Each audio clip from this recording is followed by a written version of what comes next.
it's 26 chapters into Chainsaw Man. You know, it's been 6 months since the series came out around that, and I was just now finally able to make a prediction right in Chainsaw Man. But again, like even if it's like cool, I got one thing, a bunch of other things that I didn't see coming were all laid out. One that I'd say like one for sure that I saw coming, one for sure I didn't see coming, and one was kind of shaky on the matter.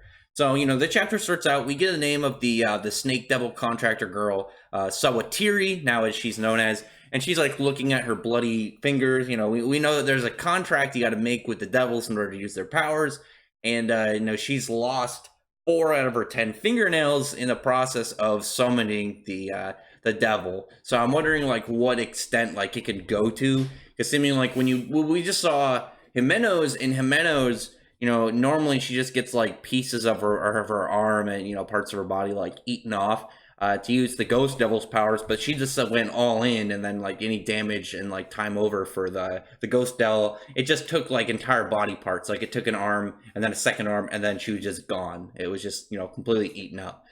And you know I'm very curious to know of just like how much you give one of them is like how much you're gonna like hold back. Maybe like if if Aki gave like a whole arm, would he get like the whole box devil? Very curious about that. But then like Soatiri's just like trying to you know not get killed in the fight between these two hybrids. You know, as Denji and this Yakuza dude are, because we've seen like Power a fiend who's you know a devil taking over a human body, but the fact that you have these you know humans with devil powers, you know, reverse the opposite of a fiend. It's seemingly just in a league of their own. They're a special kind of creature, and they're just like throwing blows at each other, you know, clashing blades. You know, the Yakuza dude's like slashing, you know, just like at Denji and like taking out huge areas of just like he just like swings his arm down at one point and carves probably like 20 feet of wall with this massive gouge in it. And Denji's still trying to go at him. These two goons show up and they're like, "Boss, you want us to shoot him?" And Denji just immediately like lays in on him, starts kicking him out, you know, just slamming into him.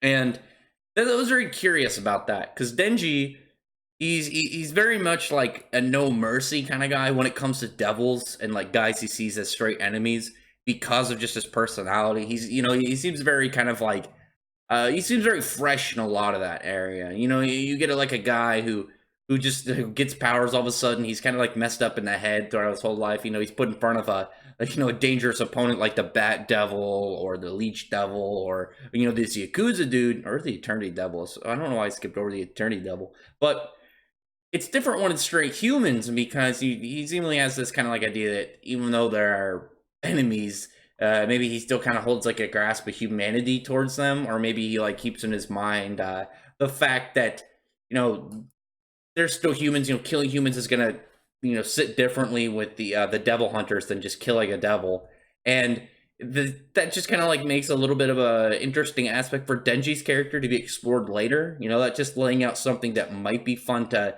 kind of just see how he reacts to it. Because like when we got the whole aspect of him not being not wanting to be in debt of others, it just kind of like gave a small aspect additional to Denji as the story progressed. Because they've talked about how Denji very much feels like a blank slate in a lot of ways. Like a lot of his character feels like it's not there because of the way that he grew up. He just kind of seemed like he didn't really have much to who he was as a whole, like throughout his whole life, and he's starting to become a person. That's why I really like the whole fact that you know his life was affected because of you know money debts, and you know, he's just like I'm not going to be in debt to anyone. You know, I'm going to immediately try and pay them back, so I'm not in their debt, which is very interesting. But here, you know, he grabs one of the dudes that after he shoots him, and they seem kind of even, like close to, but not like straight on. Denji seemed relatively close to this Yakuza dude, but the Yakuza dude seemed just straight stronger. This machete devil, as some of the people have been calling him. He's the machete dude has definitely seemed like he's got the edge. I'm guessing he's more experienced with this form than Denji, because you know logically, because this dude decided to you know take action, he wanted to go against Denji after you know the whole events where Denji killed the Yakuza people in Chapter One after they were controlled by the zombie devil, but we know that Denji has only had a couple of times seen where he's using the chainsaw form. This other dude could have just been using it way more often, training with it, practicing with it. Because that's one of the things that we haven't seen Denji really do with this form. We've only seen him use it in fights, like straight on, like, oh, we got a fight going, you better jump to it. We haven't seen him just like go off on the side and be like, okay, I wanna figure out my limits. How much time do I have just as I am without intaking any blood? How much can I like manipulate these chainsaws, do what and where, why with them? Kind of like experiment with them. And this dude seems again much more skilled with it, and maybe he had like skill with the blade beforehand because of just like those stances he gets in. Obviously that's not a name technique, but it's definitely something. It's definitely something in additional to his power. Maybe he's like concentrating his muscular strength, or some form of specific thing that he's got to his form. And again, like when Denji takes the one of the dudes hostage, I was very curious of whether or not he would actually go through with it, because he's like, I've got your friend hostage, I'll kill him if you don't quit, stand down. Because Denji, we've seen that he doesn't straight just like, I'm gonna kill people, kill everyone around me. He's like, he's got some again grasp on humanity, and the way he kind of like looks at least some of these guys, the fact he didn't instantly kill them unless he planned to make them hostages, which just adds an extra layer of craziness to Denji. But I'm very, very, very much interested in, because he made the threat if he would go through with it. If it was a bluff, or he'd be like, all right, fine, gouge this dude out. But the Yakuza guy's just like, I don't care, just gets in that stance, and then the next moment, he's there, and then he's past Denji, cuts the dude down. So this dude is fast enough to pretty much break through the like human like eye perception, and we don't have any like boosts on how fast this guy is, or for how fast like Denji is. Like he seems just kind of like maybe like peak human in terms of speed, but this dude is definitely faster if he's able to move way faster than the human eye can follow, because neither Denji or the dude that the dude he kidnapped could really perceive this guy move. And that's what Power said earlier. Like clearly this dude's like thing is speed, and I'm maybe that'll be his thing, and Denji's is more of like stamina, and maybe because he can take in like devil blood and keep going. I don't know.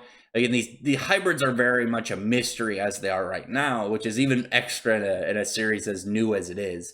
And you could tell the other dude, the other grunt guy, is just like looking at him. He's like, that could have been me. This guy does not care. This guy does not care about me at all. And it's kind of like, if you're working for a dude, it's like, you could be a grunt. It's like, yeah, I'm a grunt. But it's a way different when you just watch like this dude like very much not care at all about killing you. Like there's no hesitation at all.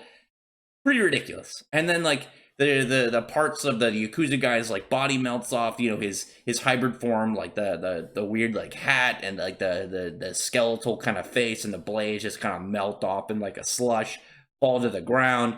And he's like, even devil hunters are still human, they can't overcome bullets, which is like a statement, very interesting, because it brings up the fact that they're still humans, and Denji and this hybrid obviously are more than that. They're there's a species beyond what they're at. And again, Power is a fiend, so she should also fall in that category. And it makes me wonder, like, are they going to have to slowly start evolving like the devil hunters into these hybrids if they want to survive? Because like there's an extra layer to the hybrids that seems to be confirmed in this chapter, because like, they show a bunch of the dead bodies. You see, I don't remember the chick's name, like the short-haired chick from the party night, and then Arai. I was very pleased to see, when you see all the dead bodies, Kobeni is not in them. Kobeni is not one of the people who died. And I brought that up when the whole chapter came out, when, these characters seemed like they were possibly dead, because Kobeni and Arai, there were two things that they said that made one huge difference in their characters. When they talked about their contracts with devils, Arai was just, oh, I have a contract with the Fox Devil, same with Aki, which made this dude, his power wasn't original. There was nothing about him to really kind of like stand out. And Kobeni was like, I don't want to discuss whatever my contract is with devil I have, which led to hers is a secret, the fact that it's not known. It could be very powerful or very tricky. Maybe the fact that people don't know, she doesn't share it, maybe kind of added an extra, a surprise to whatever she did. because that could easily be why she's alive. Maybe her devil-like contract was able to save her, which with whatever weird powers it could possibly have. Very interesting to see. I very much want to see how that plays out. But then, like, there was one thing I talked about before, and that's that Makima being dead was going to lead in a couple different pathways. One of them, I think, was going to be a display of whatever her power is, whatever her ability is that made her special, because she's obviously got some significance, because she seems fairly high up in the Devil Hunters. She's talking to like these bigwig characters and like this council-like stat we saw before. I don't remember what chapter it was. Pretty early in the series, before, I think it was before the Eternity Devil arc, if I have to go back and look. But the fact that she, was killed off, seemingly, could easily have displayed her powers, and she seems very smart. She seems like a very intelligent, like, tactical character. The fact that she's, like, manipulating Denji all the time, she knows just what to say to, like, get into his head. And, you had, like, Aki and stuff. They wanted to get her drunk to try and get information out of her, which means that she's smart enough, sober, that they wouldn't be able to trick anything out of her, which, again, is seemingly part of her character. Like I said, she's smart. She's tactical. She's got, a plan going on. And not only that, it looks like this kind of explained two things, because there had to be a reason why she showed an interest in Denji in Chapter 1, but there's also the fact that the hybrids have seemingly a type of immortality. Like, Denji got shot in the head, and he was chopped up in Chapter 1. The Machete Devil, he got attacked by the Cursed Devil, which, again, it's not like, a ghost where, it was like Jimenos, where it was like a specter, attacking them while being intangible itself. This was a curse, and we saw like 3 strikes, and then it seemingly auto kills you, which is, again, a good trade-off for, life force, trading how powerful it is. And there's the fact that the Yakuza dude got up, and if he got up from something that would kill them, and Denji, who's done as much as he has, and Makima, who got shot in the head, and clearly she got shot in the head. But then, like, all these guys, you have, like, other people on the train, like, freaking out. They don't know what's going on. They just saw this shooting. And now these guys are just like, all right, cool. Let's move move carriages, mix in with the civilians, and then just leave. And then they just see Makima standing up, and she's, like, covered in blood, and she's just looking at him. And when they get off the train, again, there are 2 characters, like, 2 new ones, like, they have this interesting, like, set scar, like, on their face. I'm wondering if it's, like, it's like in the same spot, so I wonder if they got it from the same attack, which would be kind of cool for a character trait to share. Just like if they're standing there, got slashed by the same person, and they have this like eternal like bond through this event of scars.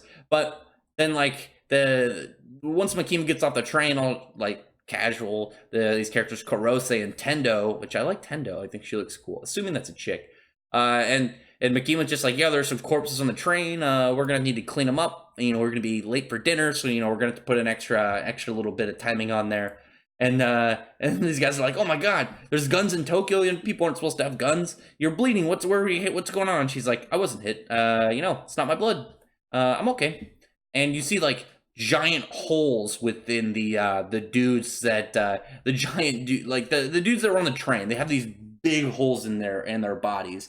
And for a second I was wondering, like, what if she's the gun devil, because like maybe they're like bullet wounds. I don't think it would make sense, because it'd be like, why are they targeting her? What I was talking about, kind of just like leading in, is the fact that she again showed interest in Denji in Chapter 1. There had to be a reason for it, and the fact that she got up from this, this pseudo immortality that these hybrids have, that she is, I believe, another hybrid. What kind, I don't know.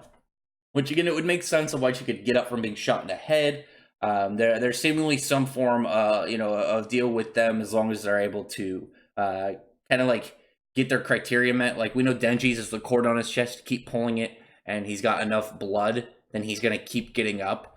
And so it makes you wonder what exactly is Makima's and what exactly is these Yakuza dudes, or how exactly the hybrids work. Because, again, all we really know right now is, like, seemingly about their powers is they have some form of immortality to them. But to what degree, I don't know. Because otherwise it'd be like, how is Denji still alive from this? But then you could come back, it's like, how did Denji, he got literally chopped up into pieces if he came back to life, and then he got shot in the head recently. So, very curious about that, very curious about how that's going to lay out. I look forward to the next chapter. Again, Chainsaw Man is super exciting. I have fun reading every chapter, and I really hope that people keep getting on the train and start, it's picking up speed. I see a lot of fan art coming from it. People are getting on board of how like raw and vicious this manga is, but also just how unpredictable it is. And like a lot of the author Fujimoto, I really like his art style for monsters and stuff. Like his art style for people can get kind of rough at times, but definitely his monster designs are great. That's what I really like about his art style so far. And he's got a lot of good fluid action scenes too. Other than that, drop a comment below on what you thought about this. Again, I really like Chainsaw Man. Check it out if you haven't. You're just stumbling upon this video and you're curious about it. Good read, fun series, very unpredictable, very vicious, like I said, very gory, and just all around entertaining. So other than that, I'd really appreciate thumbs up the video, but from the like button and the subscribe button, and check out my other videos. Beyond that, I appreciate everyone who's already subscribed, and I thank you all for listening.